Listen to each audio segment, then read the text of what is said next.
Both of these pieces of work are related to an oral history project I did a number of years ago, interviewing Korean Americans about their memories and legacies of the Korean War, which for most Americans is remembered really only as the forgotten war.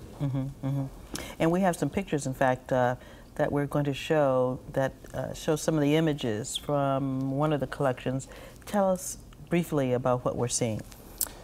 This is one of 16 multimedia installations that is in the exhibit Still Present Pasts. The exhibit is the product of the work of Korean American artists, an historian, a filmmaker, and myself. And the piece that was previously on the screen is called Collateral Damage, and it acknowledges the devastation of the Korean War. For example, the loss of about 1/10 of the civilian population during the 3 years of fighting. The clip following the image of the pottery were two pieces of a 6-part black and white photograph series in which the artist identifies critical historical events, framing her life and her identity. And the several pieces following that. Yeah, I know we ran through those very quickly, but I can see from the images that you used very unconventional mediums of art to illustrate the point through this exhibition.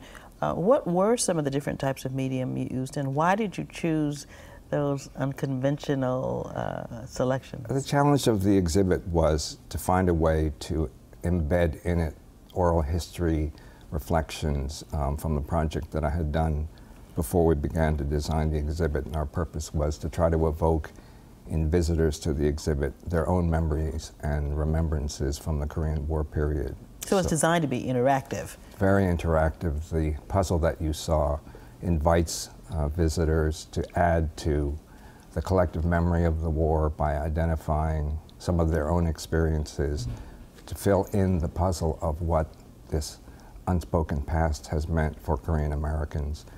The bridge that you saw is similarly an interactive piece. It invites people to write about divisions in their life, in their community, and in their nation that they would like to overcome. And they actually cross that bridge symbolically, reconciling the divisions that they've shared with us. Now you're also working on a documentary, and I know you've brought a clip for us to see from that film. Why don't you set the clip up for us before we show it to the audience? This documentary is a work in progress that I'm doing with my sister-in-law, who is a filmmaker, and it is intended to take another step in trying to make more visible to the wider American public what the Korean War has meant for Korean Americans.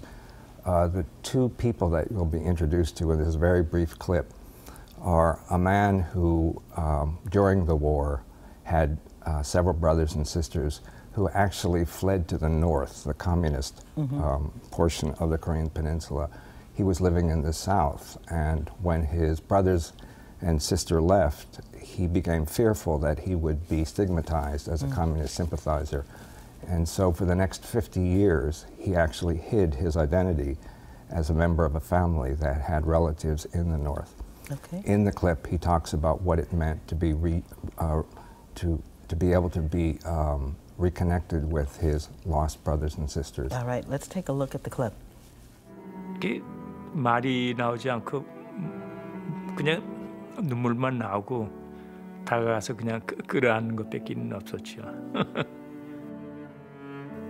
형제들을 만난 이후로 정말 내가 누군지 이제 알겠고 무척 릴리프도 됐죠.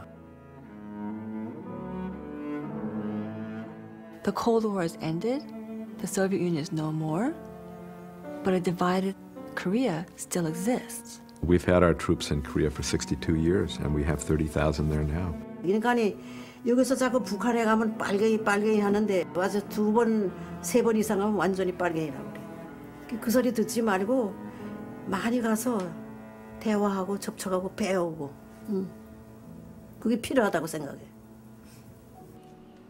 한국 김치가 참 맛있다. 맛있다는 거 책으로 100권 읽어도 소용없어. 내가 뭐고 싫지. 아.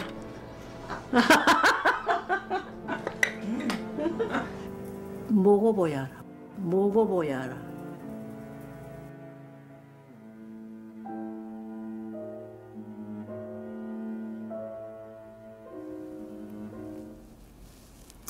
Well, Dr. Liem, we look forward to seeing the completed project, and thank you for coming to share with us this perspective of the Korean Americans on this war that took place many years ago.